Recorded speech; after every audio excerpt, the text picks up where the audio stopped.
बिस्मिल्लाहिर्रहमानिर्रहीम। अस्सलाम वालेकुम।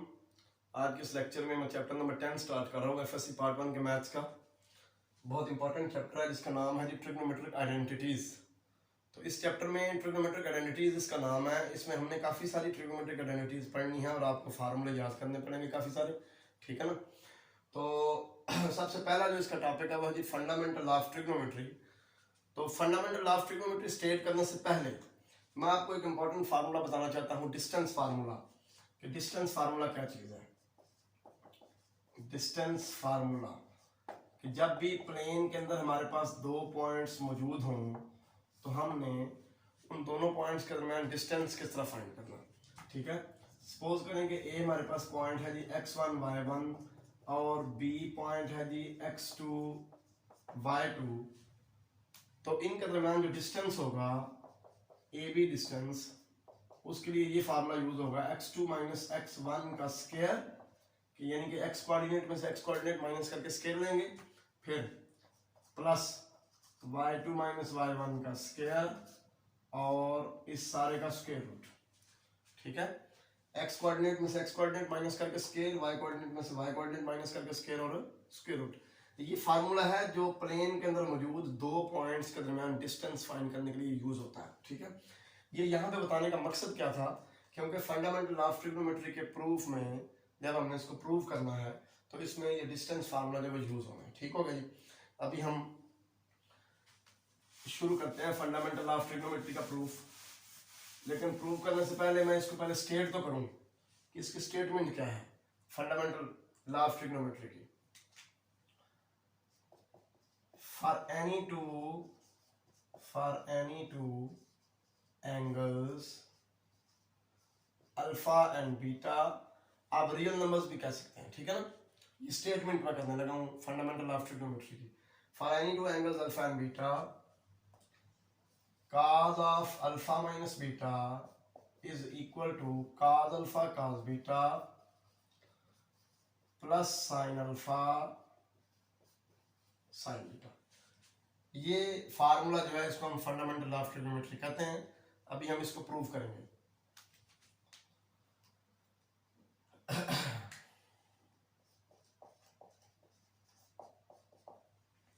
सबसे पहले देखें, हम अपनी आसानी के लिए सपोज कर लेते हैं कि अल्फा जो है ये बीटा से ग्रेटर है और ये दोनों पॉजिटिव एंगल है।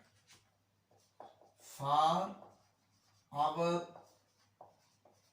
Convenience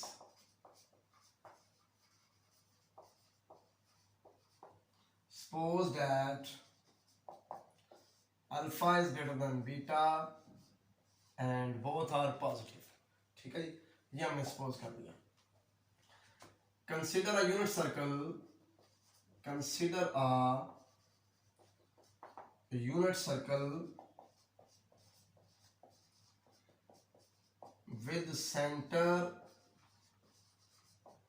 at the origin। एक यूनिट सर्कल कंसीडर करें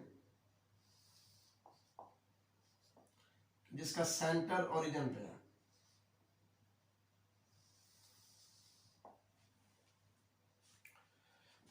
यूनिट सर्कल का मतलब है रेडियस 1। ऐसा सर्कल कि जिसका रेडियस 1 हो उसको हम यूनिट सर्कल कहते हैं, ठीक हो गया। अब आप सपोज करें कि जो एंगल अल्फा है ना, इसकी टर्मिनल साइड यूनिट सर्कल को पॉइंट ए पे मिलती है। एंगल अल्फा की टर्मिनल साइड यूनिट सर्कल को कहां पे मिलती है, पॉइंट अल्फा, पॉइंट ए पे। और जो एंगल बीटा है, सपोज करें कि इसकी टर्मिनल साइड हमारे यूनिट सर्कल को पॉइंट बी पे मिलती है, ठीक हो गई। तो फिर क्लियरली ये जो एंगल होगा ये ए ओ बी, ये अल्फा माइनस बीटा होगा, क्योंकि देखें ये सारा एंगल अल्फा है, ये वाला अगर बीटा है तो फिर ये होगा अल्फा माइनस बीटा, ठीक होगा। अब यही चीज मैं यहां पे लिख लेता हूं। Let terminal sides of the angles alpha and beta meet the unit circle unit circle at points A and B respectively. हमने सपोज कर लिया कि एंगल अल्फा की टर्मिनल साइड जो है हमारे यूनिट सर्कल को पॉइंट ए पे मिलती है और एंगल बीटा की टर्मिनल साइड हमारे यूनिट सर्कल को पॉइंट बी में मिलती है। Then clearly angle AOB will be alpha minus beta. Then evidently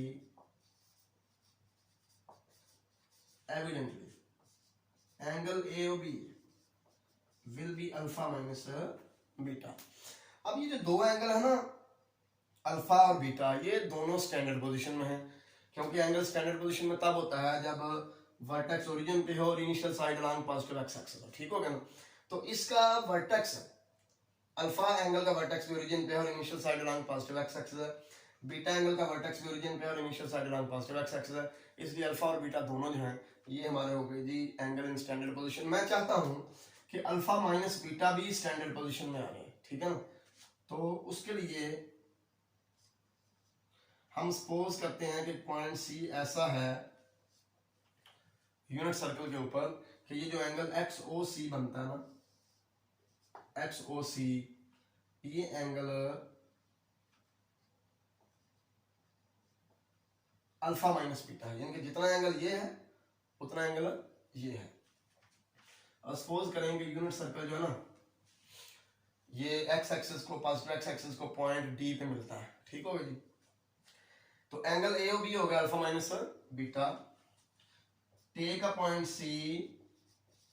point C on unit circle such that angle XOC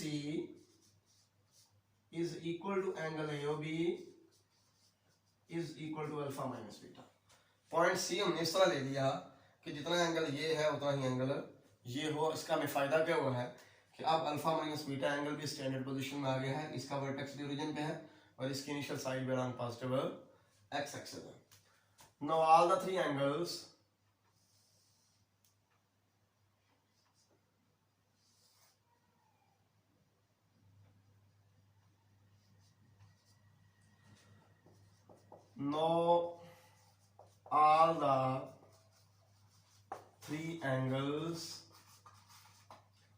alpha, beta and alpha minus beta are in standard position। अब ये तीनों angle standard position में हो गए, ठीक हो गए।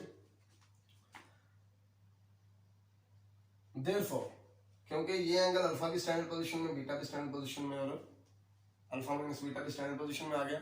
Therefore, coordinates of A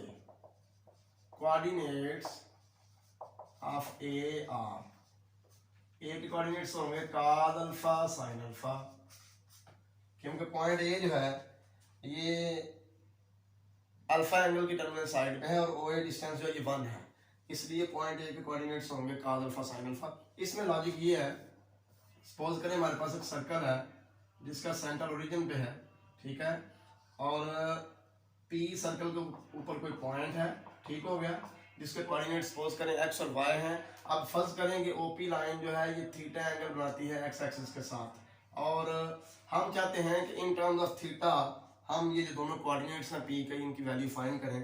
तो क्योंकि P के कोऑर्डिनेट्स x और y हैं तो इसलिए ये डिस्टेंस x होगा और ये डिस्टेंस y होगा। और अगर मैं यहाँ पे फार्मूला लगाता हूँ cos थीटा तो आएगा बेस ओवर हाइपोटेन्यूज और sin थीटा आ जाएगा परपेंडिकुलर ओवर हाइपोटेन्यूज। अब ये जो OP है ना ये सर्कल का रेडियस है। अगर हमारा सर्कल यूनिट सर्कल हो तो ये रेडियस फिर 1, OP भी 1 हो गया, ये भी 1 हो गया, तो x की वैल्यू आ गई cos थीटा और y की वैल्यू आ गई sin थीटा। तो इस तरह पॉइंट P के कोऑर्डिनेट्स हो गए cos थीटा sin थीटा, ठीक है। तो इस चीज को, इस कंसेप्ट को यूज करके मैंने पॉइंट A के coordinates cos alpha sin alpha लिखे हैं, क्योंकि हमारा जो सर्कल है ये यूनिट सर्कल है, इसका रेडियस 1 है और जो OA जो हमारा पॉइंट A है ये एंगल अल्फा की टर्मिनल साइड पे वाक़ है, ठीक है ना। एक और चीज भी है, आपने वेक्टर पढ़ा फिजिक्स में, ठीक है ना, तो ये ओ ए क्योंकि ये बन रहा है यूनिट वेक्टर, ठीक होगा जी, यूनिट वेक्टर की मैग्नीट्यूड 1 है, ठीक हो गया। तो इसके कंपोनेंट्स पे होंगे cos अल्फा sin अल्फा, ठीक है, cos अल्फा i और sin अल्फा j, ये हमारा वेक्टर होगा, ठीक होगा ना, क्योंकि इसकी मैग्नीट्यूड देखें 1 होगी, cos का अल्फा प्लस sin का अल्फा, ये 1 आ गया, ठीक होगा ना। तो लेकिन ये जो मैंने आपको इजी कंसेप्ट बताया ये आप ज़हन में रखें, यूनिट वेक्टर को भी ज़हन में रख सकते हैं क्योंकि ये यूनिट वेक्टर है, ठीक है ना, तो इसलिए इसका जो टर्मिनल पॉइंट है उसके coordinates cos alpha sin alpha हो जाएंगे, क्योंकि ओरिजिन के जो कोऑर्डिनेट्स होते हैं 0 0 होता है, और ओ ए की लेंथ हमने 1 लेनी है क्योंकि यूनिट वेक्टर है, तो 1 कब होगा जब cos अल्फा sin अल्फा इसके कंपोनेंट्स होंगे, ताकि इसकी मैग्नीट्यूड 1 आ जाए, ठीक होगा ना। बहरहाल आप ये चीज़ ज़हन में रखें, ये जो मैंने आपको बताया ना ये इजी रहेगा।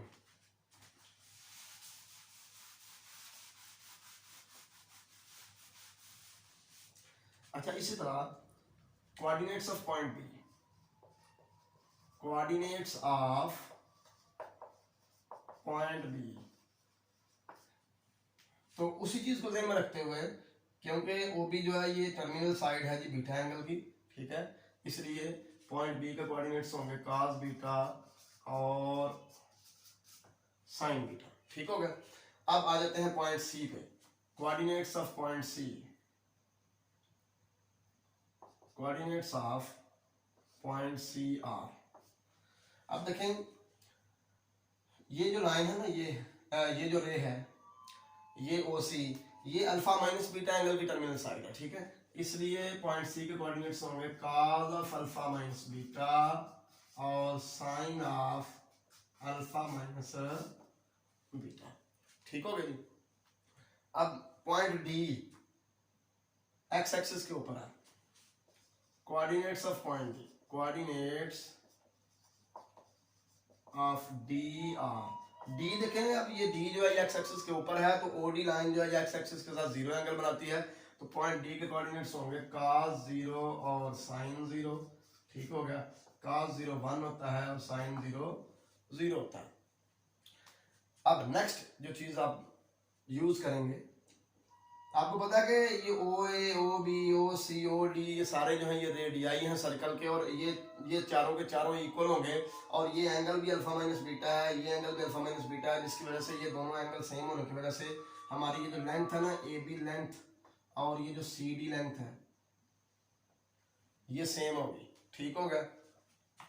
As angle A O B is equal to angle X O C, so distance AB and distance CD will be equal, ये equal होंगे, ठीक हो गया।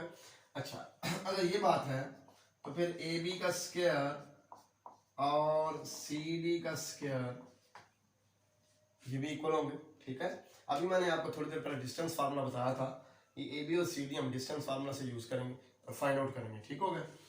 तो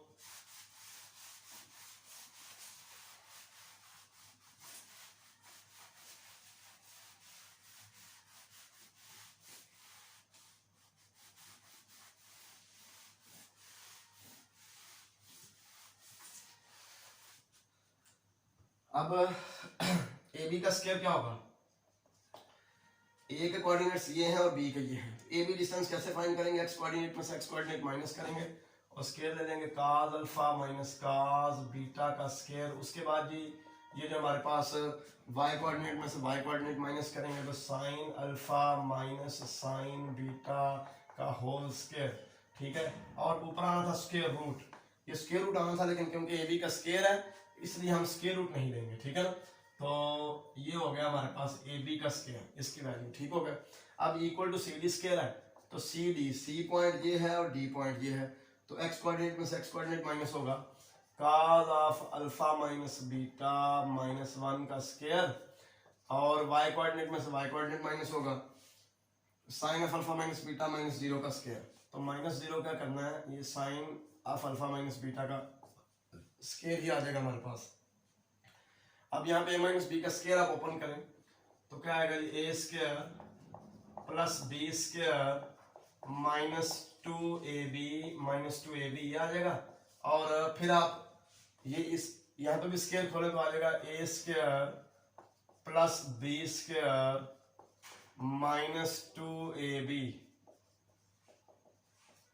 और इक्वल आ जाएगा ये हमारे पास। अब आप इसका स्क्वायर खोलेंगे, ए हो गया, बी हो गया, ए माइनस बी का स्क्वायर हो गया, तो ये भी आ जाएगा A square plus B square minus 2ab और ये है, ये पहली टर्म है, ये sine square alpha minus beta वैसे का वैसे ही आ गया। तो इस तरह हमारे पास ये काफी सारा सिंप्लीफाई हो गया। अब देखें cos square alpha plus sign square alpha ये हो गया 1, ये 1 हो गया, ये दोनों cos square alpha plus sign square alpha हो गया 1। उसके बाद cos square beta plus sine square beta ये भी 1 हो गया, ये वाला cos square beta plus sine square beta ये भी 1 हो गया। इन दोनों में से -2 कॉमन निकालें, तो -2 कॉमन निकाला, cos alpha cos beta plus sine alpha sine beta, ठीक हो गया जी, ये हमारे पास आ गया। उसके बाद ये देखें राइट साइड में ये cos square plus sine square ये 1 हो गया, प्लस ये 1 माइनस ये -2 cos अल्फा माइनस बीटा हमारे पास आ गया। अब ये 1 + 1 2, 1 + 1 2 से ये कैंसिल हो गया, ठीक हो गया। हमारे पास आ गया जी -2 cos alpha cos beta plus sine alpha sine beta equal आ जाएगा जी -2, इस साइड पे आ जाएगा -2 cos of alpha minus beta, तो ये -2 से कैंसिल हो जाएगा और ये हमारा रिक्वायर्ड रिजल्ट प्रूव हो जाएगा। cos of alpha minus beta equal to cos alpha cos beta plus sine alpha sine beta. ये बहुत इंपॉर्टेंट रिजल्ट है, फंडामेंटल लॉ ऑफ ट्रिग्नोमेट्री। इसकी मदद से अब हमने पूरे चैप्टर के फार्मूले ड्राइव करने हैं। नेक्स्ट लेक्चर जो होगा वो मेरा होगा डिडक्शंस फ्रॉम फंडामेंटल लॉ, कि हम फंडामेंटल लॉ ऑफ ट्रिग्नोमेट्री में से मजीद कौन से फार्मूले बनाएंगे जो कि हमने आगे यूज करनी है। मुझे उम्मीद है आपको समझ आ चुकी होगी। अगर आपको वीडियो पसंद आए तो लाइक और सब्सक्राइब करें, शेयर भी करें। अल्लाह हाफिज़, अस्सलाम वालेकुम।